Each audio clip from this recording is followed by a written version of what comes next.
Le vieux manoir se dressait en silhouette contre un ciel sombre, sa façade croulante enveloppée d'un silence étrange. Le lierre s'accrochait aux murs patinés, comme des doigts squelettiques, tendant vers le jardin envahi par la végétation en contrebas. C'était le manoir Blackwood, un lieu dont on murmurait qu'il était maudit.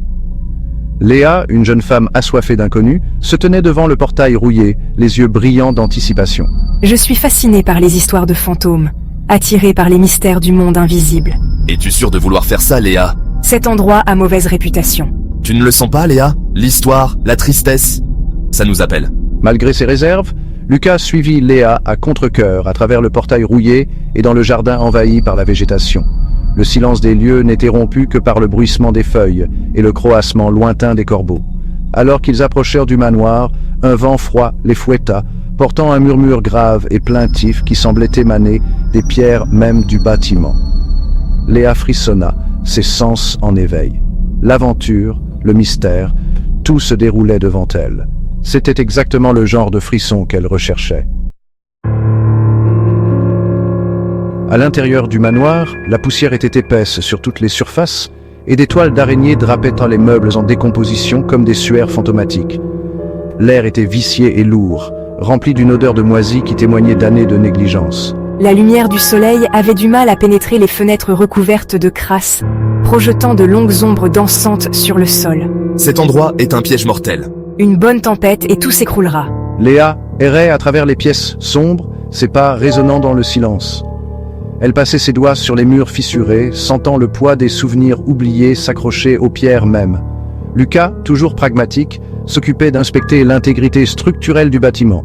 Il tapotait sur les murs, testait les lames de plancher et notait méticuleusement ses observations dans un petit carnet. J'ai découvert une pièce au bout d'un long couloir sombre. Une chambre d'enfant. Un cheval à bascule se tenait figé en plein mouvement, sa peinture écaillée et délavée. Un berceau gisait renversé dans un coin, son délicat ciel de lit en dentelle en lambeaux. Un frisson parcourut Léa, et elle sentit une présence dans la pièce, invisible mais lourde de chagrin. Alors qu'elle tendait la main pour toucher le cheval à bascule, la température chuta, et une rafale de vent glacial balaya la pièce, éteignant la lanterne qu'elle portait. Dans l'obscurité soudaine, elle entendit un léger soupir plaintif. Que s'est-il passé? Qu'as-tu vu? Il est là, le fantôme. Le fantôme, une silhouette spectrale drapée de vêtements en lambeaux, se matérialisa devant eux, sa forme scintillant comme une brume de chaleur.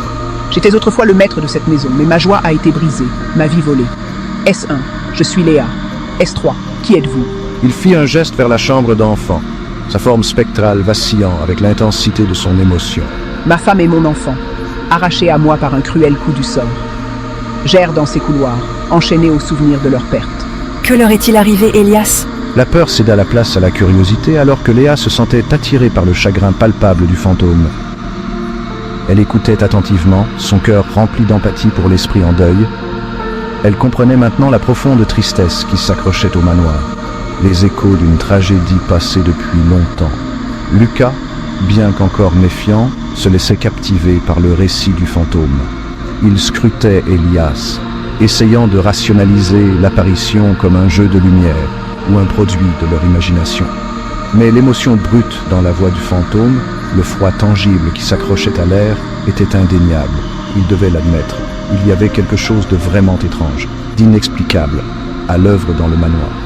S3, un incendie. Le récit d'Elias se déroulait, un récit tragique d'amour, de perte et de désespoir persistant. Il était en voyage d'affaires lorsqu'un incendie ravagea le manoir Blackwood, coûtant la vie à sa femme et à son enfant. Consumé par le chagrin et la culpabilité, il s'était donné la mort, son esprit à jamais lié au lieu de son malheur. Touché par le sort du fantôme, je me suis juré de l'aider à trouver la paix.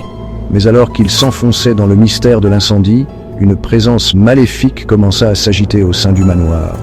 Une obscurité ancienne et maléfique se nourrissait du désespoir d'Elias, transformant son chagrin en rage.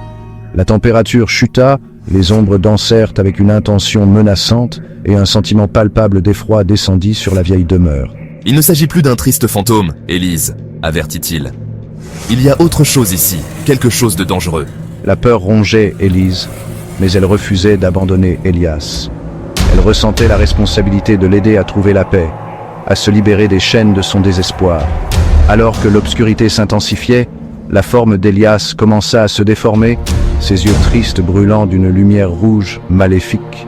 L'air crépitait d'énergie, et les murs même du manoir semblaient trembler. « Il faut partir, Élise !» s'écria Daniel en la saisissant par la main et en la tirant vers la sortie. « Cet endroit va s'autodétruire !» Ils s'enfuirent à travers les couloirs tortueux, poursuivis par l'obscurité grandissante. Le manoir grognait et tremblait autour d'eux, comme s'il s'efforçait de contenir le chaos naissant. Un épais brouillard s'abattit, enveloppant le domaine d'un voile étrange et désorientant. Perdus dans le brouillard, ils trébuchèrent à travers le jardin envahi par la végétation, le manoir se dressant derrière eux comme une bête malveillante. Épuisés et terrifiés, ils finirent par se libérer du brouillard, le manoir s'estompant dans la brume derrière eux. Mais l'obscurité ne se laissait pas oublier aussi facilement. Elle s'accrochait à eux, se nourrissant de leur peur, murmurant des doutes et des angoisses insidieux. Je savais que nous devions aider Elias, non seulement pour son bien, mais aussi pour le nôtre. Je refusais de laisser les ténèbres nous consumer. Élise se souvint d'une histoire que sa grand-mère lui racontait sur le pouvoir de l'amour de vaincre même les ombres les plus sombres. Armée de cette conviction, elle se tourna pour faire face à l'obscurité persistante. Elle ne la combattrait pas avec la peur, mais avec compassion et compréhension. Tendant la main à Elias, mon cœur rempli d'empathie pour sa douleur. J'ai parlé de l'amour qu'il avait partagé avec sa famille, de la joie qu'ils avaient connue et de la paix qu'il attendait s'il pouvait laisser aller son désespoir. Observant avec étonnement, Élise affrontait l'obscurité. J'avais toujours considéré sa fascination pour le surnaturel comme un non-sens fantaisiste. Mais maintenant, témoin de son courage et de sa conviction, je sentais une lueur de croyance s'allumer en moi. Peut-être, juste peut-être, y avait-il plus dans le monde que ce que je pouvais voir ou expliquer. Tandis qu'Élise parlait, l'obscurité commença à reculer. L'air devint plus léger, le poids oppressant se leva. La forme d'Elias scintilla, la lumière rouge maléfique s'estompant de ses yeux.